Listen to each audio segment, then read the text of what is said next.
오늘도 우리에게 주신 이 말씀을 통해서 또 각자의 여러분 속에 또 하나님의 은혜가 충만하기를 기도하며 축복합니다. 우리가 계속해서 갈라디아서를 나누고 있습니다. 우리가 갈라디아서 말씀을 보면서 복음은 무엇인가, 또 바른 신앙과 믿음은 무엇인가 함께 생각해 보며 나아가고 있습니다. 사도 바울이 거짓 선생들과 거짓 가르침 앞에 그가 사랑하였던 갈라디아 지역의 성도들과 교회를 지키기 위하여 얼마나 열정을 다해 가며 또 수고해 가는지, 또 그 권면들을 우리가 함께 살펴보면서 다시금 복음이 무엇인가, 복음이 담고 있는 것들에 대해서 또 다시 한번 생각하고 고민하게 됩니다. 저희는 지난 시간을 통하여 어쩌면 갈라디아서의 핵심과도 같은 그 구절을 함께 살펴봤습니다. 여러분, 갈라디아서에서 말하는 그 핵심 구절 중에 한 구절 뽑으라고 하면 어떤 구절을 떠올릴 수 있겠죠? 바로 갈라디아서 2장 16절일 것입니다. 우리는 이 말씀을 통하여 사람의 위롭게 되는 것은 율법의 행위로 되는 것이 아님을 기억하게 되어지고 다시 한번 살펴보게 되지요.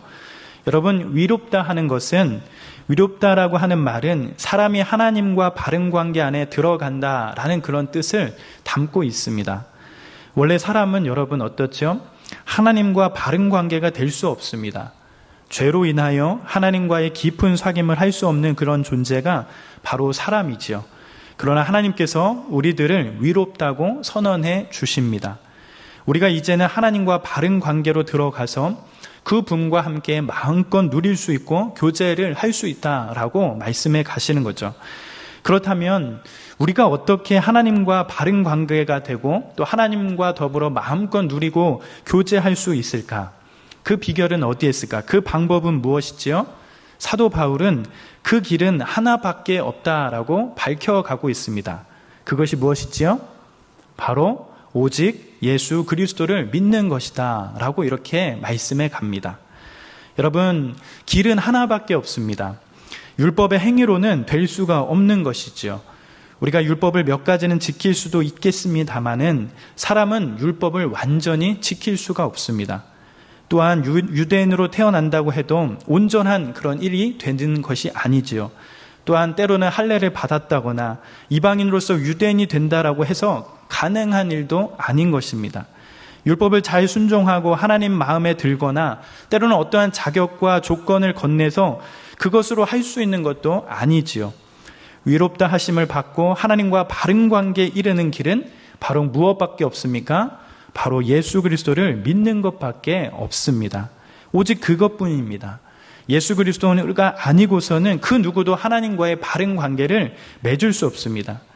자신의 어떠한 자질이나 때로는 어떠한 조건이나 자격, 때로는 행위라 공로를 충족시켜서 하나님과의 바른 관계 안에 들어갈 자는 아무도 없습니다. 예수님을 믿는 자 외에는 아무도 그 은혜 안에 들어갈 수가 없다라는 사실이지요. 우리는 이 사실을 절대 잊어서는 아니 됩니다. 복음은 무엇이라고 했죠? 복음은 하나님의 은혜의 복음이다 라고 이렇게 말했습니다. 우리같이 공로 없는 자, 자격을 갖추지 못한 자가 하나님과의 바른 관계 안에 들어갈 수 있는 일은 오직 예수 그리스도를 통하여 열렸다는 것이 그 자체가 은혜인 것이죠. 그것이 바로 하나님의 은혜의 복음입니다. 그래서 우리가 구원은 무엇이라고 말할 수 있죠? 바로 선물이다 라고 이렇게 말할 수도 있는 것입니다. 하나님이 예수 그리스도를 통해 우리에게 보여주신 그 귀한 은혜로 우리는 하나님과 바른 관계를 맺습니다. 이 하나님의 은혜의 복음을 우리는 잊어서는 안 되는 것이죠. 그런데 오늘 저희가 읽은 본문의 말씀을 보면 사뭇 갈라디아 지역의 교회와 성도들의 모습은 그렇지 않습니다. 자꾸 어떠한 일들이 일어나고 있는 것이죠? 어떠한 일이 일어납니까? 바로 오늘 저희가 읽은 본문 말씀을 보면 이렇게 말씀합니다. 우리 갈라디아서 3장 1절 다시 한번 읽어볼까요? 읽어보겠습니다. 시작. 어리석도다 갈라디아 사람들아, 예수 그리스도께서 십자가에 못 박히신 것이 너희 눈앞에 밝히 보이거늘 누가 너희를 꾀더냐. 사도 바울은 갈라디아 지역의 교회와 성도들을 향하여 어떻게 말하면서 시작하게 가고 있죠? 오늘 본문의 말씀이 갈라디아 성도들을 향해서 어리석도다 라고 말하면서 시작하면서 말씀을 이어갑니다. 예수 그리스도께서 십자가에 못 박히신 것이 너희 눈앞에 보이는데 왜 자꾸 다른 곳으로 눈을 돌리느냐? 어리석다라고 이렇게 말씀해 가시는 거죠. 사도 바울은 갈라디아 사람들을 향하여 예수님께서 십자가에 달려 돌아가신 것이 눈앞에 밝히 보인다라고 말씀합니다. 이 말은 갈라디아 사람들 눈앞에 예수님께서 십자가에 달려 돌아가셨다는 그렇게 말하는 것이 아니지요. 예수님께서는 이미 갈라디아 성도들 기준으로 본다면 수십 년 전에 돌아가셨습니다. 그러나 이 말의 뜻은 바울이 갈라디아 지역 교회와 성도들에게 복음을 전할 때 마치 예수 그리스도가 그들 눈앞에서 돌아가신 것처럼, 그들 눈앞에서 십자가에 달려 돌아가신 것처럼 갈라디아 지역 성도들과 교회에게 복음이 성령의 능력 안에서 생생하게 전달되었다라는 그 사실을 보여주고 있는 것이에요. 바울이 그렇게 복음을 전했을 뿐만 아니라 바울이 전한 그 복음을 들은 갈라디아 성도들이 마치 그들 앞에서 주님께서 돌아가신 그 사건이 열리는 것처럼 생생하게 복음을 받아들이며 눈앞에서 본 것처럼 주님의 복음을 받아들였다라고 말하고 있는 것이에요. 그런데 어떻게 되는 거죠? 아직도 이러한 기억이 선명한데 어찌 그러한 은혜를 헛되이 여기고 십자가에 못 박히신 예수님께서 눈앞에 계신데 이 하나밖에 없는 참 진리를 떠나 율법의 행위를 첨가하여 구원에 이른다고 말하는 것처럼 어리석은 길로 다시 돌아가려 하느냐라고 그렇게 반문하고 있는 것이죠. 인간이 스스로 방식으로 하나님을 만족시키고 그분과 생명의 교제를 나눌 수 있었다면 예수님은 십자가에 달려 돌아가시지 않아도 됩니다. 그것이 분명한데도 갈라디아 성도들은 할례를 받거나 또는 율법을 행하거나 어떤 육신의 행위를 해서 하나님 앞에 온전해지는 길이 있다라고 말하는 다른 어리석은 길로 그렇게 가려고 하는 것입니다. 더 보장된 구원의 그런 길이 있다고 생각하면서 그 자체를 보면서 사도 바울은 그 갈라디아 성도들을 향하여 어리석은 일이다라고 그렇게 이야기를 해가고 있는 것이에요. 예수님께서 십자가에 달려 돌아가신 한 번의 완전한 제사가 우리의 모든 죄를 씻게 되어집니다. 그리고 하늘에 속한 모든 신령한 복과 하늘의 은혜의 보좌와 친밀한 교통과 그 교통이 주는 모든 복을 누리기에 완전한 자격과 조건을 부여하는 예수 그리스도의 완전한 제사가 우리를 위해 드려졌습니다. 그러므로 어떻게 되는 것이죠? 우리가 어떠한 것을 더하거나 추가하거나 그럴 수 없다라는 것이죠. 예수님을 믿는 모든 진실한 성도들에게 주님의 완전한 은혜가 주어졌습니다. 주님의 완전한 대속의 은혜에 다른 무언가를 더하려 해서는 안 된다는 것이죠. 또한 어느 누구도 스스로 힘으로 구원받는다고 주장할 자가 아무도 없습니다. 우리는 이 사실을 기억하면서도 이러한 주님의 완전한 은혜가 주어졌음에도 불구하고 다른 곳에 가는 것은 얼마나 어리석은 일인지 기억해야 할 필요가 있다는 것이죠. 하나님이 우리같이 자격 없는 자들, 때로는 다른 사람들과 비교할 때 내세울 것 없고 때로는 세상 속의 경쟁에서도 지지 않으려고 몸부림쳐도 예수님은 계속 한계를 느끼는 우리에게 하늘에 속한 많은 신령한 그런 복들을 내려주셨습니다. 아무 자격도 때로는 조건도 없는 우리의 그 죄들을 용서하시고 새 생명을 주신 그분이 우리에게 수많은 신령한 복을 믿음에 근거해서 주셨습니다. 그런데 어리석은 갈라디아 성도들처럼 이 모든 복을 거부하고 하나님의 마음을 움직일 수 있는 다른 길을 택하고 생각한다면 그것은 여러분 어떻게 해야 되죠? 하지 말아야 하는 것입니다. 주님의 십자가의 사건이 분명함에도 불구하고 율법의 행위나 어떤 것을 더해서 하나님의 특별한 복을 받겠다라고 생각하는 것은 어리석은 그런 삶입니다. 어리석은 신앙생활입니다. 그러기에 그것을 하지 말아야 되는 것이죠. 그러면서 사도 바울은 어리석게도 예수 그리스도의 공로와 은혜에 벗어나 다른 곳에 눈을 두려고 하는 이 갈라디아 성도들과 교회를 향하여 예수 그리스도를 믿을 때 일어나는 실제적인 실체가 무엇인지를 밝히면서 바른 믿음이 가지고 있는 그 본질이 무엇인지, 모든 죄가 용서되고 하나님과 바른 관계에 들어가는 것을 어떻게 알 수 있는지 설명하면서 바른 믿음과 신앙의 모습을 설명해 갑니다. 어떻게 설명해 가지요? 우리 갈라디아서 3장 2절 한번 같이 읽어볼까요? 한번 같이 읽어보겠습니다. 내가 너희에게 다만 이것을 알려 하노니 너희가 성령 받은 것이 율법의 행위로냐 혹은 듣고 믿음으로냐. 추가적으로 5절에서도 사도 바울은 비슷한 분위기로 비슷한 어조로 갈라디아 성도들을 향하여 이렇게 또한 질문합니다. 5절도 한번 같이 읽어볼까요? 시작. 너희에게 성령을 주시고 너희 가운데서 능력을 행하시는 이의 일이 율법의 행위에서냐 혹은 듣고 믿음에서냐. 사도 바울은 두 번의 이러한 질문을 통해서 어리석게도 다른 길로 가는 이 갈라디아 성도들을 향하여 질문을 던지며 반문해 가고 있습니다. 그 질문에 대한 그 이야기가 무엇입니까? 무엇에 대한 질문을 하고 있지요? 누구에 대한 이야기를 그려가고 있습니까? 반복되어지는 그 사실들을 보면 알 수 있는 것은 바로 성령을 어떻게 받게 되는가 하는 그런 질문들을 던지고 있는 것입니다. 그것을 율법을 통해서 받는지 아니면 믿음을 통해서 받는지 그 성령을 받는 것에 대한 그 질문들을 해가고 있습니다.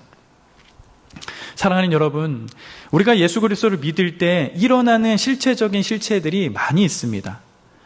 비록 눈에 보이지 않고 손으로 만져지지 않지만 신앙의 중요한 실체들이 변화되어지고 일어나게 되지요. 그 중에 하나가 바로 성령을 선물로 받는다라고 하는 그 사실에 있게 되어집니다. 여러분, 무엇을 받는다고요? 성령을 받는 것에 있습니다. 주님을 따르는 모든 진실한 성도는 성령을 선물로 받게 됩니다. 예수님께서 이 땅에 오셔서 우리의 모든 질고를 지고 십자가에 달려 돌아가시고 부활하셨지요. 그분이 우리를 위한 완전한 위가 되신다. 그런 증거를 하나님이 성령을 주심으로 증거해 가십니다. 하나님이 예수님에게 주신 성령을 우리 모든 성도들에게 부어주십니다. 그냥 누가 성령을 주어서 받는 것이 아니라, 누가 성령을 준다라고 하면 가지 마세요. 누가 성령을 줘서 받는 것이 아니라 이 성령은 누가 주신 겁니까? 예수님께서, 주님께서, 하나님께서 주시는 것이에요. 우리가 예수 그리스도를 믿을 때 우리 마음속에 성령님이 오시는 거죠. 모든 사람들에게, 모든 성도들에게, 예수님을 믿는 모든 자들에게 주신 것이 바로 성령입니다. 그래서 사도 베드로는 사도행전 2장에 이러한 중요한 부분들을 설명하고 설교해 갑니다. 우리 사도행전 2장 말씀 같이 한번 읽어볼까요? 같이 한번 읽어보겠습니다. 시작. 베드로가 이르되 너희에게 회개하여 각각 예수 그리스도의 이름으로 세례를 받고 죄사함을 받으라. 그리하면 성령의 선물을 받으리니 이 약속은 너희와 너희 자녀와 모든 먼데 사람 곧 주 우리 하나님이 얼마든지 부르시는 자들에게서 하신 것이라.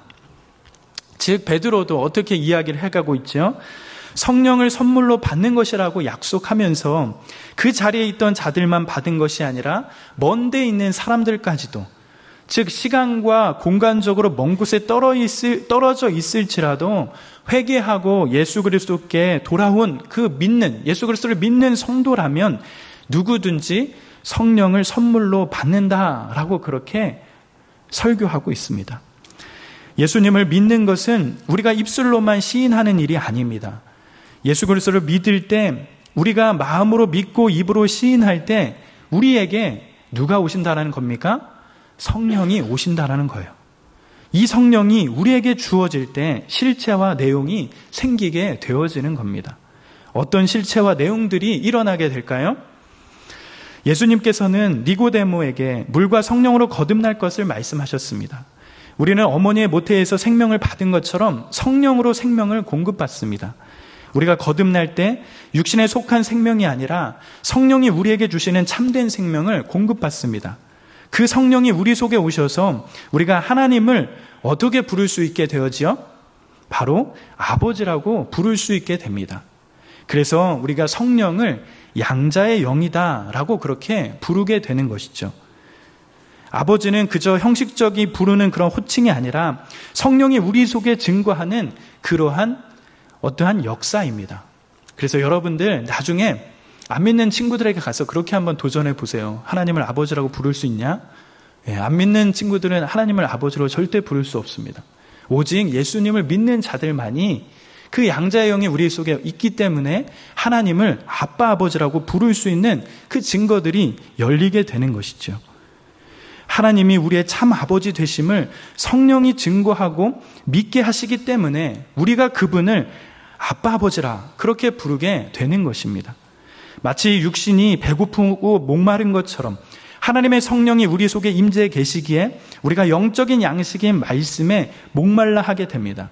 하나님을 만나고 싶어하고 그 하나님과 교제하고 싶어하고 또 하나님을 만나고 싶어하는 그런 열망들이 생기게 되는 것이죠.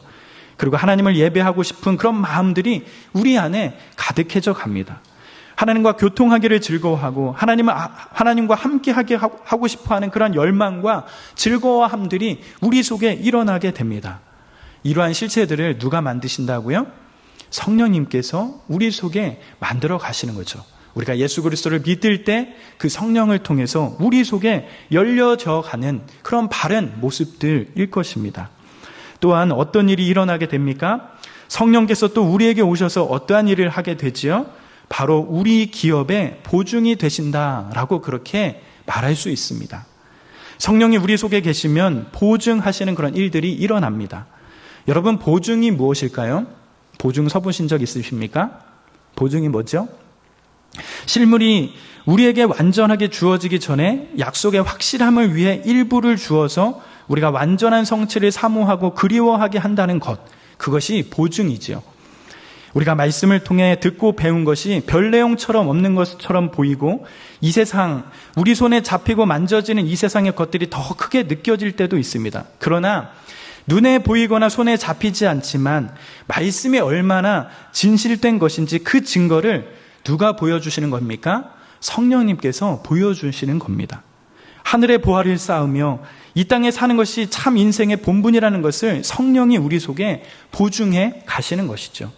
이러한 귀한 믿음의 증거와 실체들이 주님을 믿는과 동시에 우리 안에 일어나는 그런 모습들입니다. 주님을 믿는 삶은 처음부터 끝까지 성령으로 시작해서 성령으로 마치게 되는 것입니다. 그런데 갈라디아 성도들은 믿음으로 값없이 은혜를 받는 이 귀한 구원과 성령을 선물로 받고도 어리석게도 육신의 길로 다시 돌아가려고 합니다.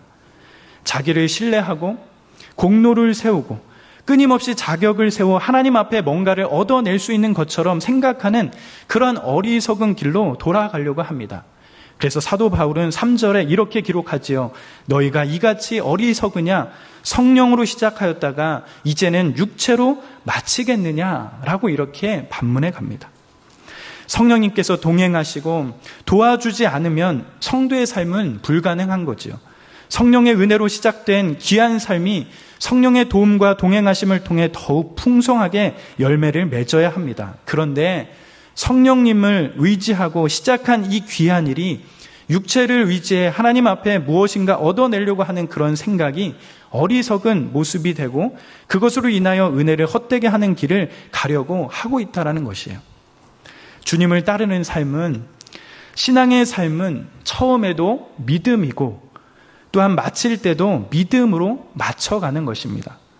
주님이 이 땅에 다시 오실 때까지, 주님이 우리를 부르실 그때까지, 우리를 데려가실 그때까지 우리는 어디 안에 서 있어야 하는 것입니까?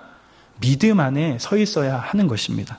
그것이 바로 바른 믿음의 모습이고 성도의 삶인 것입니다. 그런데 지금 갈라디아 성도들은 믿음으로 시작해서 성령으로 시작해서 육체로 끝내려고 하는 어리석은 모습을 하고 있다는 것이에요. 그렇다면 왜 갈라디아 지역의 성도들은 자꾸 육체의 길로 가려고 하는 것일까요? 믿음으로 시작하였다가 성령으로 시작하였다가 왜 자꾸 육체의 길로 마치려고 하는 것일까요?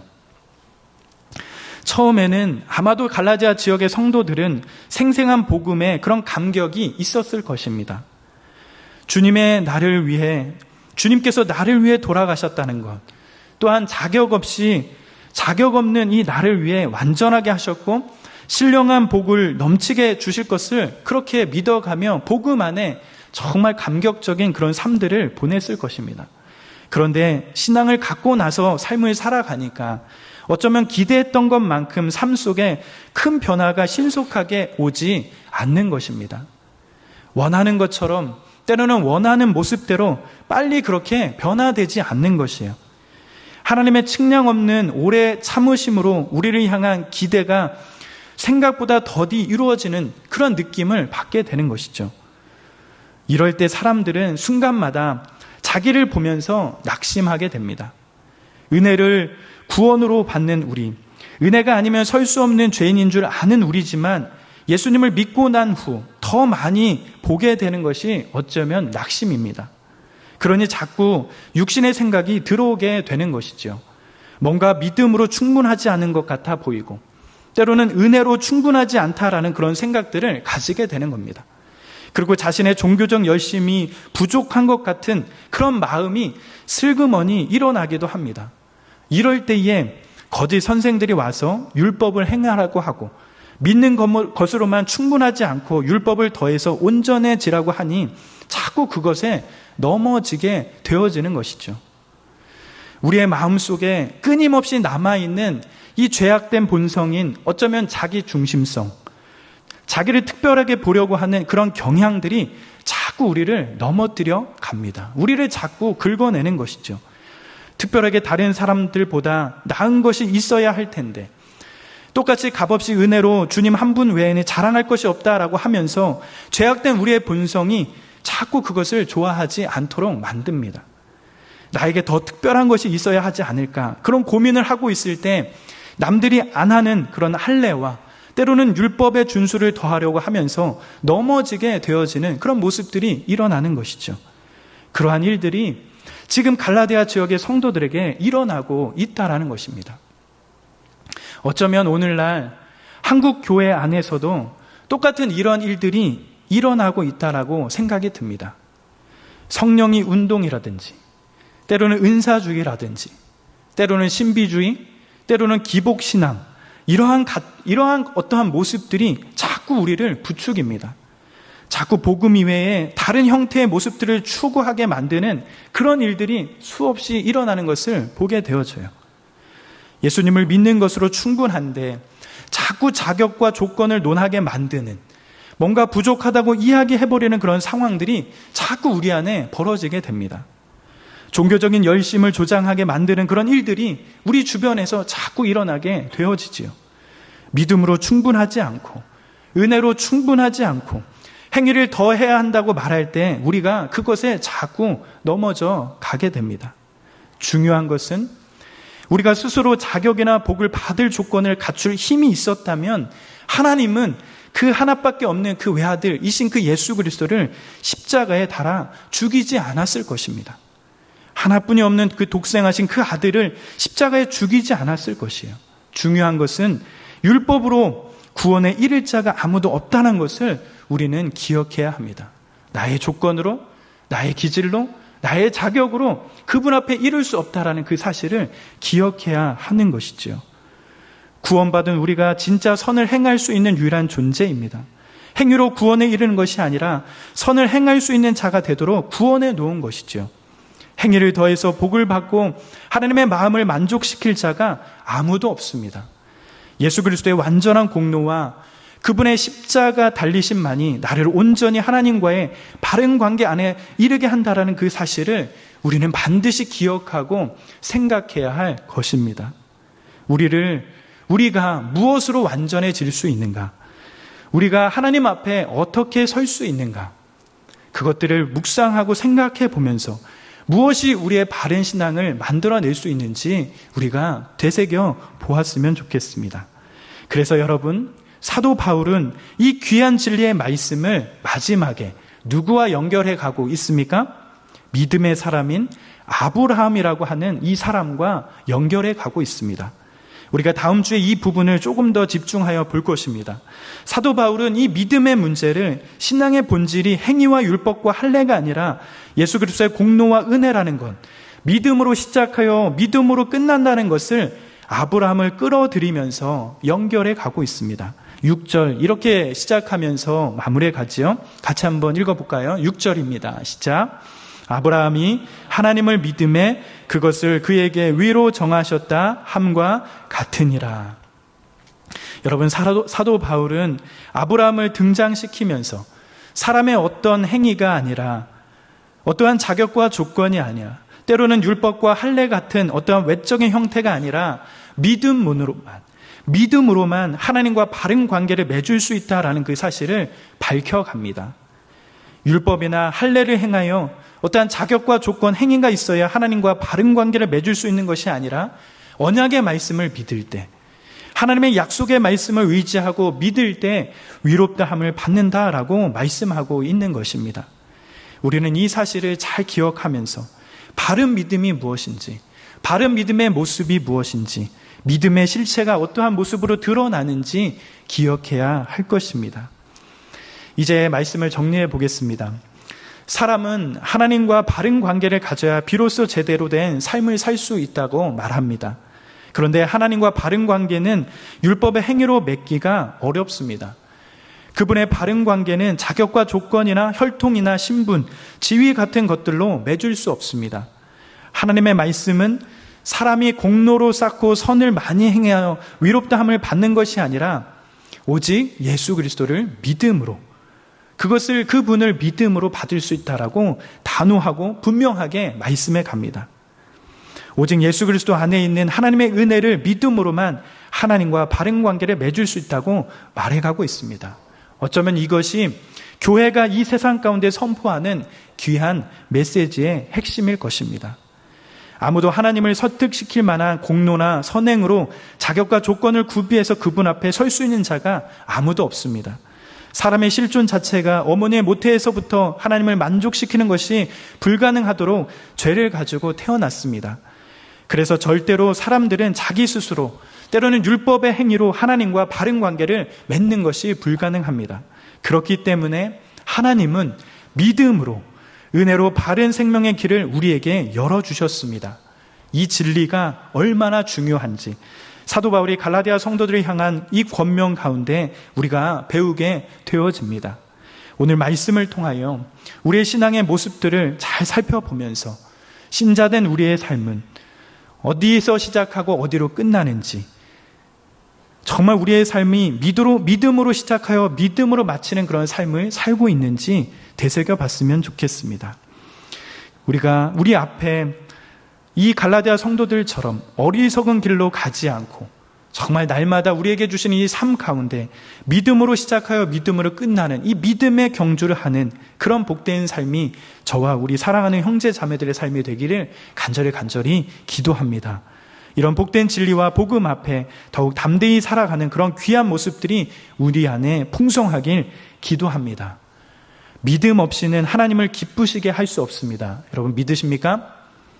우리가 이 사실을 기억하면서 나를 풍성하게 하시는 그 하나님께 감사하며 주신 삶을 날마다 복되게 살아가시는 저와 우리 사랑하는 형제자매들의 삶이 되시길 간절히 기도하며 축복합니다.